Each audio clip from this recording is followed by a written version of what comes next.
सुंदरवन नाम का एक जंगल था। जंगल में राजा जी अपने दरबारी पक्षियों के साथ बैठे हुए थे। तभी वहां पर टूनी चिड़िया और टुनटुनी चिड़िया अपनी फरियाद लेकर आती हैं। तो बताओ तुम दोनों की क्या समस्या है? अरे दरअसल महाराज, हम दोनों पास में ही रहते हैं। हमारे घर के पास एक आम का पेड़ है। मैंने कई सालों तक उसे पानी पिलाया है और बड़ी मेहनत करके उसे बड़ा किया था। कल जब शाम को मैं अपने आम के पेड़ को पानी पिला रही थी, तभी मैंने देखा कि ये टुनटुनी चिड़िया वहाँ चुपके से आकर मेरे आम को चुराकर टोकरी में भर रही थी। तो मैंने इससे जाकर कहा, अरे अरे, तुम मेरे आम क्यों चुरा रही हो? मैंने कितनी मेहनत करके उसे बड़ा किया है और तुम मेरे आम ले जा रही हो। अरे रुक, तुझे तो मैं नहीं छोड़ूंगी। अरे क्या नाप शनाप बक रही हो? पागल तो नहीं हो गई? अरे ये तो मेरे आम का पेड़ है, तो मैं ही ले जाऊंगी ना इसे। इसमें भला चोरी कैसी? और तुम बताओ, तुम यहाँ पर पानी लेकर क्या कर रही हो?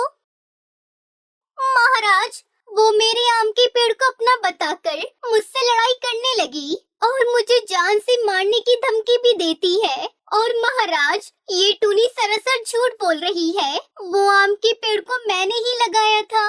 मैंने तो उसे कई सालों तक पानी देकर उसे बड़ा किया और जब उसमें आम आ गए तो मैंने थोड़े आम तोड़कर उन्हें घर ले जाने लगी। तभी ये टूनी चिड़िया पानी पिलाने का ढोंग करके मेरे पास आकर आम चुराने का इल्जाम लगाने लगी और मुझसे जबरदस्ती लड़ाई करने लगी। दोनों चिड़िया की बातें सुनकर राजा हरी तोता और सभी दरबारी सोच में पड़ जाते हैं। किसी को कुछ समझ में नहीं आ रहा था। तो ये बताओ, तुम दोनों के पास कोई सबूत या गवाह है जो इस बात को साबित कर सके? नहीं नहीं महाराज, मेरे पास तो ऐसा कोई सबूत नहीं है। हाँ सरकार, और मेरे पास भी कोई सबूत नहीं है।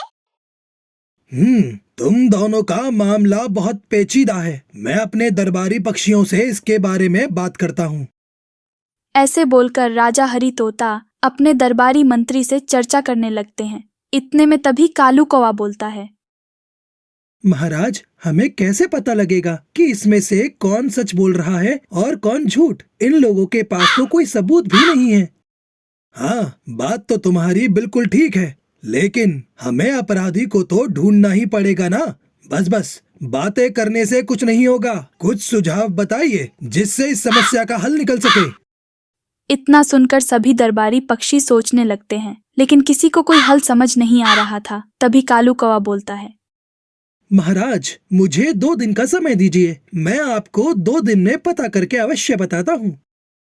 ठीक है कालू, तुम 2 दिन का वक्त ले लो और मुझे तुम पर पूरा भरोसा है। तुम इसके बारे में जरूर पता लगा लोगे। तो तुम दोनों अभी के लिए यहाँ से जाओ। मैं अपना फैसला 2 दिन के बाद ही सुनाऊंगा।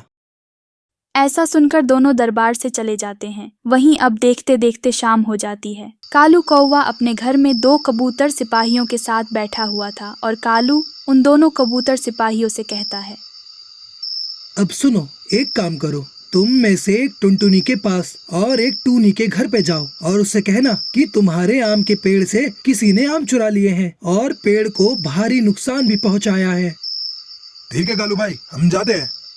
थोड़ी देर के बाद दोनों सिपाही योजना बनाकर टूनी चिड़िया और टुनटुनी चिड़िया के घर पे चले जाते हैं। इधर जब सिपाही टूनी चिड़िया के घर पे आता है तो टूनी चिड़िया काम से बाहर गई हुई थी। घर पर उसकी बेटी पिंकी चिड़िया अकेली थी। कालू कौवे ने सिपाही को जो भी बताया था वो सब जाकर सिपाही उसकी बेटी को बता देता है। वहीं दूसरा सिपाही टुनटुनी चिड़िया के घर पर जाता है और वहाँ भी उसकी बेटी सुनहरी चिड़िया को सब बता देता है। और थोड़ी देर के बाद तभी टूनी चिड़िया घर वापस आती है।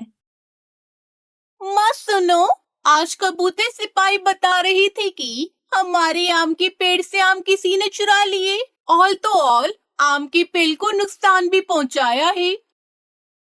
अरे तो कोई बात नहीं, वैसे मैंने तो बस पानी डाला था। वो आम का पेड़ हमारा है ही नहीं। चोर आम ले गया तो कोई बात नहीं। अब तो टुनटुनी को कुछ नहीं मिलेगा। वो तो मानो बिल्कुल ठनठन गोपाल हो गई है। ऐसा बोलकर टूनी चिड़िया जोर जोर से हंसने लगती है और कबूतर सिपाही सब छिपकर सुन रहा होता है। और वहीं टुनटुनी चिड़िया भी अपने घर पर आती है और सुनहरी चिड़िया जोर जोर से रोने लगती है। और सारी बात बता देती है। क्या हमारे आम चोरी हो गए? अरे मैं उस चोर को नहीं छोड़ूंगी। अभी जाकर उसे ढूंढ कर लेकर आती हूँ और उसे सबक भी सिखाती हूँ। तुम परेशान मत हो बेटा।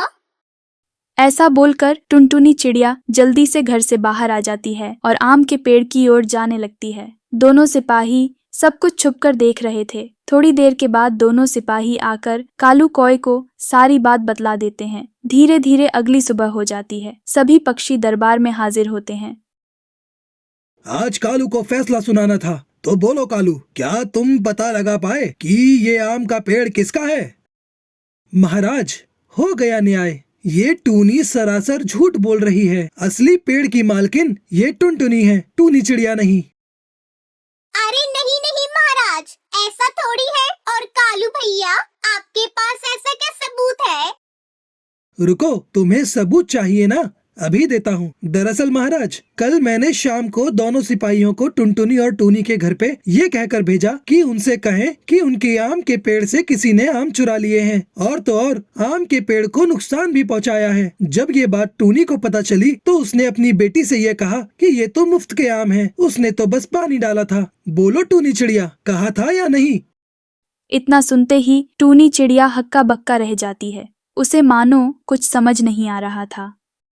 अरे महाराज, अरे वो मैंने क्या बोला? सच बोलो टूनी, अभी भी मौका है। मेरे सिपाही ने तुम्हारी सारी बातें सुन ली थी, तो झूठ बोलने की तो कोशिश भी मत करना। और महाराज, ये बात टुनटुनी को पता चली तो वो तुरंत चोर को ढूंढने निकल पड़ती है और बहुत दुखी होती है। तो महाराज, न्याय हो गया है कि ये पेड़ आखिर किसका है।